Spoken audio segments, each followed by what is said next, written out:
कल आप लोग इस कहानी का पहला भाग सुने थे। आज आप लोगों को पूरी कहानी जानने को मिलेगी।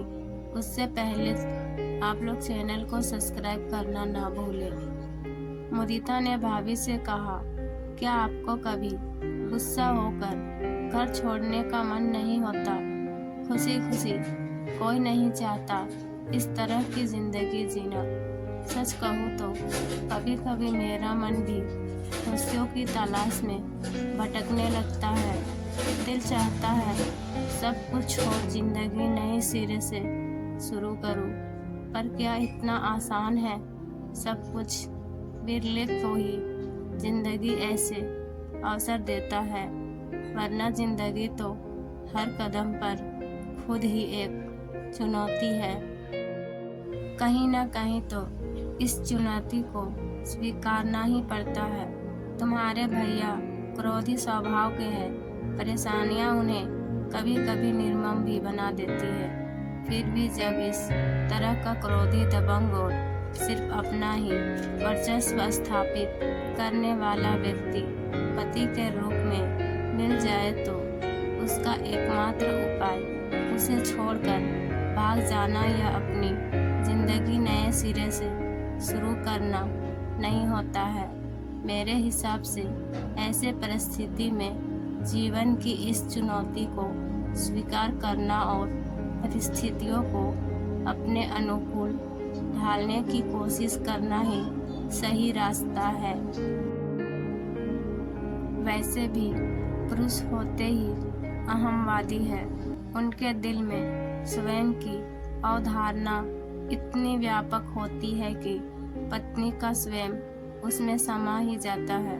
जहाँ तक तुम्हारे भैया का सवाल है, उनका विवेक भले ही कुछ समय के लिए हो जाता है, पर उनके अंदर की इंसानियत अभी भी जिंदा है। उन्हें अपने किए का एहसास रहता है। मेरे साथ दुर्व्यवहार करने के बाद कई दिनों तक मुझसे नजरें नहीं मिला पाते हैं। मेरे बीमार पड़ने पर मेरी देखभाल भी करते हैं। उनके क्रोध को मैंने बहुत कुछ साध लिया है और मुझे पूर्ण विश्वास है कि उन्हें जल्द ही अपनी गलतियों का एहसास दिलाकर सही रास्ते पर ले आऊंगी। बस ईश्वर से यही प्रार्थना है कि मेरे मन की दृढ़ता कायम रहे। यह जरूरी नहीं कि हर जगह पति ही दोषी हो। आज का यह सबसे बड़ा सत्य है कि आर्थिक रूप से स्वतंत्र होती नारियों का स्वाभिमान अभिमान के हद को पार कर रहा है। यही अभिमान छिन भिन कर रहा है। उसकी सहनशीलता को छोटी छोटी बातों को सम्मान का विषय बनाकर घर टूटने लगा है। इस टूटते परिवार की सारी त्रसती बच्चों को झेलनी पड़ रही है। सच पूछो तो औरत बरगद की वो छांव है जहाँ बच्चे ही नहीं, घर के बुजुर्ग भी चैन और सुकून की सांस लेते हैं। इसलिए ही शायद प्रकृति ने नारी को इतना सहीनु और दिलो दिमाग से अत्यधिक कोमल बनाया है, ताकि रिश्तों की भावना को दिल से महसूस कर वह उसे टूटने से बचा सके।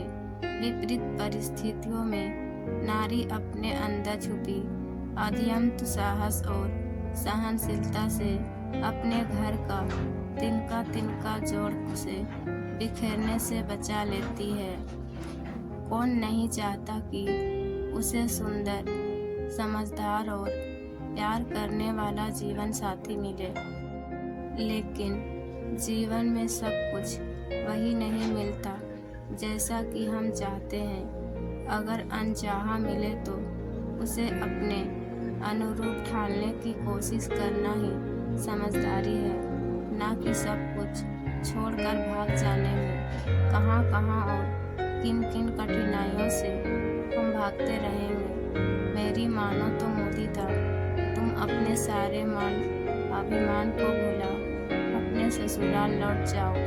सिर्फ एक बार पूरी ईमानदारी और धीरज से ससुराल वालों के लोगों के साथ सामान से बैठ जाने की कोशिश करो, सब ठीक हो जाएगा। मुझे लगता है कि वे लोग इतने बुरे भी नहीं हैं। फिर भी अगर कभी अपने परिवार को समेटने में तुम्हारा धैर्य टूटने लगे तो अपनी भाभी को याद कर लेना उनके संघर्षों को, जो पिछले 5 वर्षों से वह तुम्हारे मायके को अपनाने के लिए कर रही है। दूसरे ही दिन बिना किसी को कुछ बताए मुदिता घर से गायब थी। घर के लोगों को लगा सुबह सुबह मंदिर गई है। देर होने पर सबको चिंता होने लगी। तभी मुदिता का फोन आ गया कि वह अपने ससुराल चली आई है और यहाँ हर तरह से ठीक है। किसी को भी उसके लिए परेशान होने की ज़रूरत नहीं है। 1 हफ्ते बाद मुदिता अपने पति के साथ सबसे मिलने मायके आई। दोनों ही काफ़ी खुश नज़र आ रहे थे।